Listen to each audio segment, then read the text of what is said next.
So a little while back, I picked up the Festool LR-32 hole drilling system, and I've been really happy with it. I mean, it's great. It does its job. It's repeatable. But something that always sort of, I don't know, just stuck up my brain was trying to understand like what this extra scale was down here for. I figured it had to be something. You know, Festool doesn't just throw things on things for fun. Generally, I guess. So anyway, I was looking into it today, and it turns out it's something called a Vernier scale. It comes out of like machinist calipers where you needed to be really precise on your measurement, but you didn't have a lot of real estate to work with, right? So what's going on here is that these down here are actually, rather than being like 1 millimeter or, you know, a quarter inch or, you know, 1 millimeter or 16th of an inch, whatever, they're 1.9 millimeters apart. And it might seem strange at first, but when you take a look at it, you write it out. Not that you need to, but you go, you know, 1.9, 3.8, 5.7, 7.6, but look what's going on. You're going 9, 8, 7, 6, 5, 4, right? So let's hone in here on the 9. Let's take a look at 9.5 and see how we can use this, right? So right now I've got this set up at 0, right? So our 0 mark is on 0.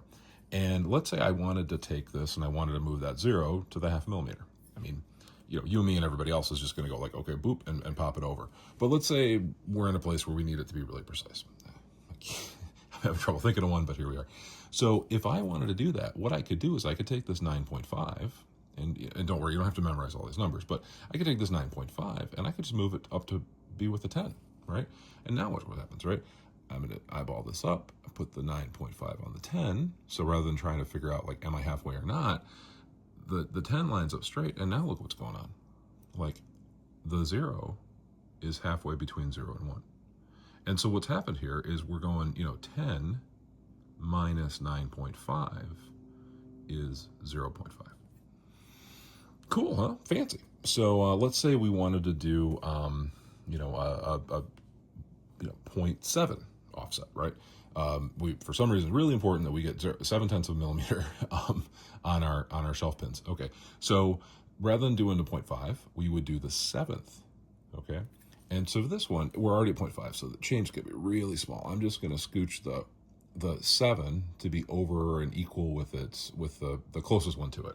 And you know, you could then go back and double check and say, okay, yeah. So I know my, you know, 5, 6, 7, and that one's right on this line, which looks like it would be on 14 millimeter, but I don't think that matters too much. But then you got to go back and do a sanity check, and you say, oh yeah, hey, you know, that 0 is now a little bit further than halfway, right? But maybe not completely lined up with it. So you know, if it was important to you getting back to 0.7 millimeters, then okay, you got a way to do it.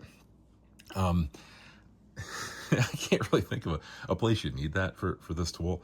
Maybe 0.5 millimeter, I guess I could see. Like, say you're putting in door hinges, and you got to drill your 35 millimeter cups out, right? And you go, okay, well, 35 millimeters, half of that's 17.5, and then maybe you got a 5 mil shell offset you got to deal with.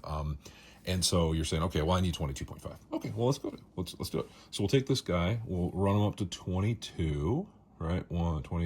22, and then we're gonna say, okay, well, we need 22.5. So then we'll take the half here and line it up with the next mark, which happens to be 32. And we can do the math here in a second. But so we take that mark and we line it up, a little far, we'll line it up with the 32, or really we just line it up with the next highest one. Doesn't matter what it is. And now we go back, we look, hey, we're at 22.5. Is that more accurate than eyeballing it? I mean, no, right? Like, let's be honest. But it would be maybe more repeatable if that type of precision was important. I don't know that. I mean, guys, this is just like sort of me answering the question of what is this here for? Do we need it? I don't know. I'm hard pressed. Maybe beyond 0.5 mil, I'm hard pressed to find a way that you could really need it. And if you listen to, you know, Sedge talk, he'll tell you like, okay, cut it at, you know, put it in at 23 or put it in at 22. You've got 3-4 millimeters worth of adjustability in the hinges if you're using good hardware. So anyway, it's just sort of interesting. Thought people might be curious about it too. One other thing I will say, you know, you see a lot of people doing this. They sort of, I did this. Just took a white paint pen and did that and brushed it off. That helps out quite a bit, even just for the 0 mark, right? Just to see the 0, because the black lines on the black background, tough to make out. And then the last one I did just today was I pulled the knob off and I just put an extra washer in, because I was finding as I was getting ready to do this video, I was like, well, every time I cranked it down, you know, and I wasn't killing it, right? But every time I cranked it down, this plate would cause this arm to move a little bit in the direction of the turn. So by putting that washer in here, it just gave a little bit more slip. There's plenty of threads on it, and just now when I crank that down, it moves against the washer rather than moving against the plate. So, and that seemed to cure that sort of like 3/4 of a millimeter that it would move, which was sort of driving me crazy. So anyway, is this important? I don't know, probably not. But I thought folks might be interested in it, and sort of explaining why that scale's there, what you could use it for, and hey, if I've got something wrong, or if you got other tips, feel free to throw them in the comments. And hope everybody's having a great day and a good weekend.